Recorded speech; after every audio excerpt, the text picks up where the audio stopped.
పసిడి ప్రియులకు వరుస షాకులు తగులుతున్నాయి. బంగారం దిగుమతిపై సుంకాలు పెంచుతున్నట్టు కేంద్రం ప్రకటించడంతో పుత్తడి ధరలకు రెక్కలొచ్చాయి. ప్రపంచవ్యాప్తంగా నెలకొన్న ఆందోళనకర పరిస్థితులతో ఇన్వెస్టర్లు బులియన్ మార్కెట్ల వైపు మొగ్గు చూపారు. దీంతో ఇవాళ 24 క్యారెట్ల 10 గ్రాముల బంగారం ధర ఏకంగా 13,910 రూపాయలు పెరిగి ₹1,68,000 చేరింది. ఆర్నమెంట్ గోల్డ్ ధర 12,750 ఎగ్సి ₹1,54,000 పలుకుతోంది.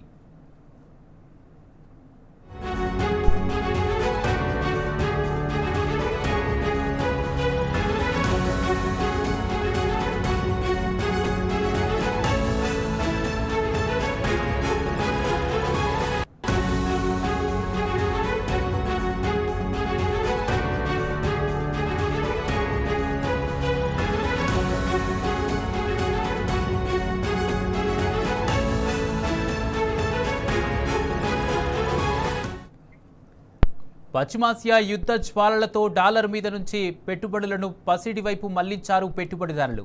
దీంతో బంగారంతో పాటు వెండి ధరలు మరింత పరుగులు పెట్టాయి. ఢిల్లీ తదితర నగరాల్లో కిలో వెండిపై 30,000 పెరిగింది. దీంతో అక్కడ ప్రస్తుతం కిలో వెండి రేటు 3,30,000కు చేరింది. తెలుగు రాష్ట్రాల్లో కిలో వెండి ధర 3 లక్షల వద్ద ట్రేడ్ అవుతుంది.